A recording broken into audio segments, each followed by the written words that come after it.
the Barber residence in Oklahoma City, and joining me is Seddie Barber. Seddie, thank you so much for having us here in your backyard, and you were one of our water garden contestant winners, so I'm excited to see this and dig a little bit more into it with you. Tell us a little bit about how your water garden evolved over the years.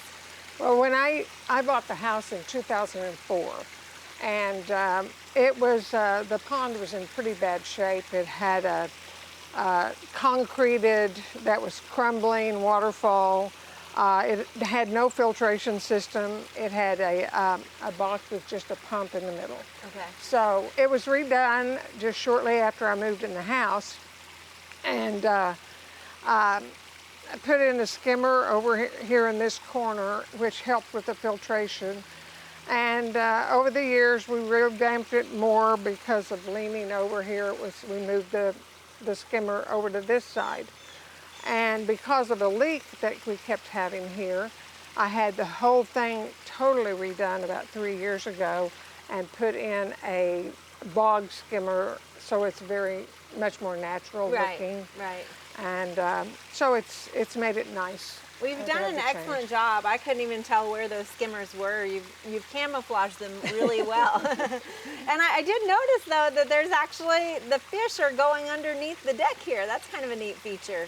Now, there is a tunnel that they put in, and all the fish can fit in there. It's a great place for them to hide if they need to from any predators. I've been lucky. I've only had one great heron that I've seen here and one egret in the past.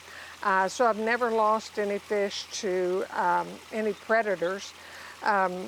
So they can all get in there, and in the wintertime they spend a lot of time in that area. Okay. You don't see them a lot. And you've got some big ones. I think they would give an egret a little bit of a fight, actually. The white one's beautiful. He's kind of got that butterfly wing effect, it seems like. So. Yes. Tell me a little bit, you've got some plants in here, and I know, who would have thought July would be cloudy today? But so the lilies aren't quite blooming. Tell us a little bit about some of your plants that you have in here. Well, of course, I love the parrot's feather. It's so nice and feathery looking. I do have the real pretty colorful lily leaf. There is a tropical that's a real pretty purple.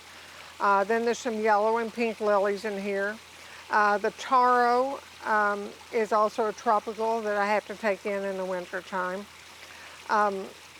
Then hyacinths, of course, they just keep reproducing and reproducing. And I've got a society garlic over there that's just peeking up right now.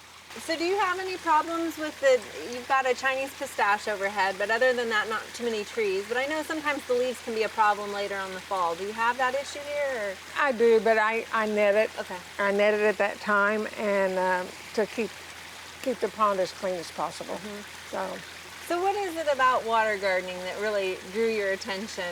And I'm a big backpacker and camper, and spent a lot of time in the Colorado mountains with water streams, and I've always just loved the sound of water, and I'm just real outdoors. I would spend more time out here than in my house if I had a choice. The more I'm outdoors, the more happier I am. Yeah. So I understand that, and definitely also, you mentioned you have a pollinator garden over on the other side, so water is a nice feature for that as well, right? And I have a neighbor 3 doors down that has beehives. Okay. And so the bees come here and get water. So I have bees, I have birds that are always taking baths in the waterfall, and the butterflies that are all around. So this is the watering hole for the neighborhood wildlife, right? It is. And it's the place that I spend most of my time. In the mornings, the dogs and I come outside, and I sit here and have my coffee, and it's a wonderful way to start my day. Absolutely. Well, it's a very relaxing sound, and thank you so much for sharing it with us. Well, it's great having you here, and I love to share my garden with anyone who wants to come see it.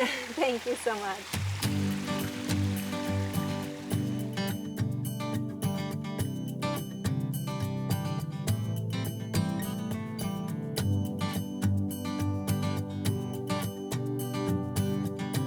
We hope you enjoyed this video as part of our Oklahoma Gardening YouTube channel. You can also find even more videos on the OK Gardening Classics YouTube channel. And join us on social media for great gardening tips, photos, and discussion.